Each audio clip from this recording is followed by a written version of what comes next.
Hi, my name is Magda and welcome to this week's episode of Psychology for Marketers.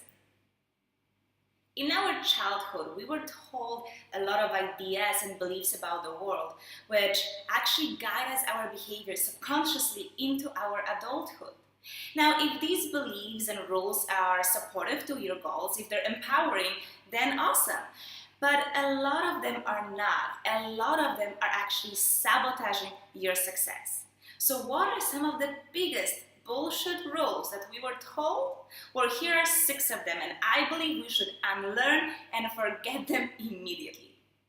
So the bullshit rule number 1 that I'm assuming you probably were told this, I was definitely told it by many people, and it's that you have to study or work hard if you want to be successful. Well, look at it this way. There's only 24 hours in a day, there's only 7 days in a week, and so many weeks in a month and in the year. So there's only that much that you can work. You cannot go any more than that. And frankly, would you really want to spend so much time working or studying? It's this kind of belief that actually makes so many people work extra hours and never be at home, spend time with their families. The truth is that it's not working hard that's going to make you successful, but it's about working smart. And actually, very often, that means working less. So you want to look at possibilities of making more money per hour. Look, if you have a normal job and you work throughout the whole day, have a look at your salary and divide it by the hours that you actually spend in the office or working.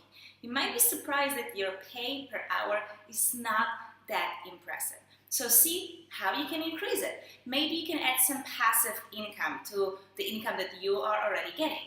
And if you have clients, can you reach a new audience where you can be charging more for your services? So remember, it's not about working hard. On the contrary, just be smart about it. Here is the bullshit rule number 2. And that's something that me as Polish, I've definitely been exposed to a lot. And this is that you have to remember your past so that you don't repeat your mistakes. Well, here's the thing. If you keep thinking of the mistakes that you did, you are more likely to repeat them.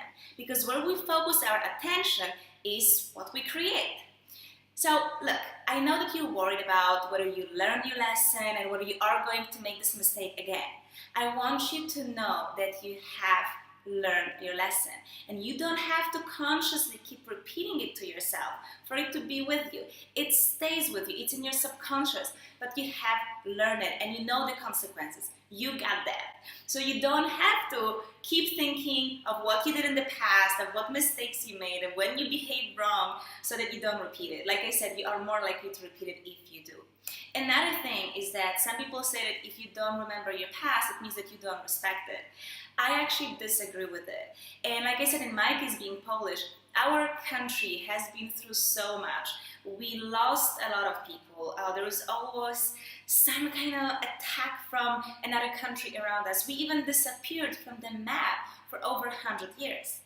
The thing is, I do respect my past, but I don't want to be focused on the past because it happened and there's nothing I can do about it.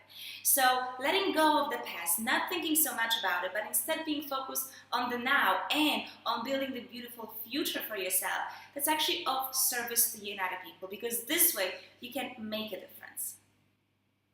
Here is the third rule that I was told a lot by my dad when I was a kid, and I believed it till recently. And it's that if you want to achieve your dreams, you have to be ready to make sacrifices. Well, here's how I look at it. If you really want something, if you love it, if it's your dream, then nothing on the way will feel like a sacrifice. Let me explain what I mean. If you've been watching Psychology for Marketers for a while, then you probably know that I love sharks. So every 2 years or so, I try to go on a big expedition where I get to dive with great white sharks. Now, this kind of expedition costs a lot of money. It usually takes me about a year of saving to be able to do it.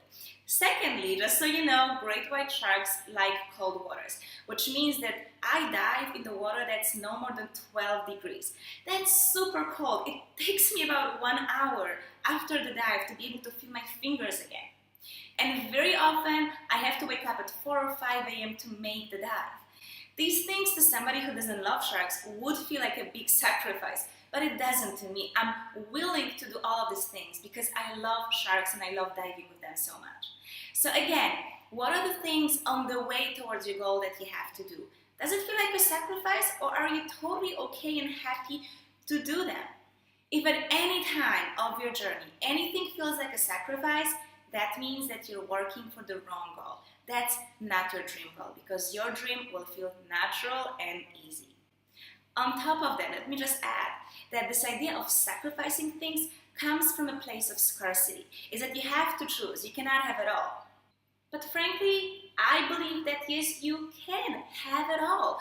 Who said you can't? So whatever you want, no matter how many things you want, believe that you can achieve everything.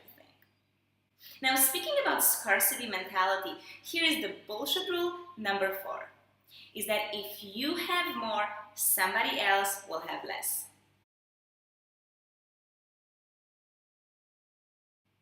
This belief has stopped so many people from really achieving their full potential, because they believe that if they make more money, it means that somebody else is going to have less. In other words, that their success creates poverty for other people.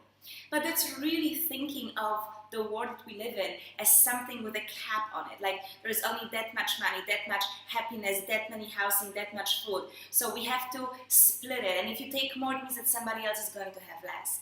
But that's really not true. We have enough of everything. Yes, the distribution of these goods is a problem because it's not equally distributed. But just because you take more, just because you live up to your dreams, doesn't mean that somebody has less.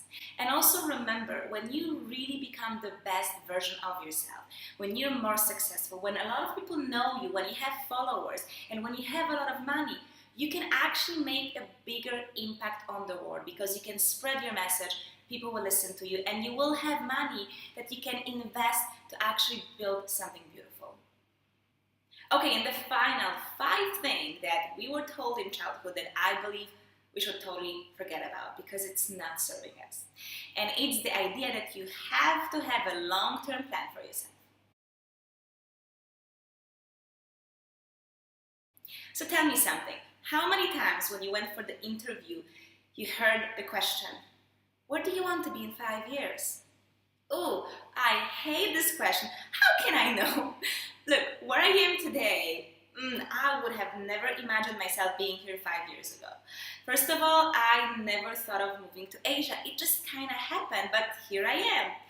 Secondly, I thought that the only way for me to make a living is to work in the marketing department of a big corporation.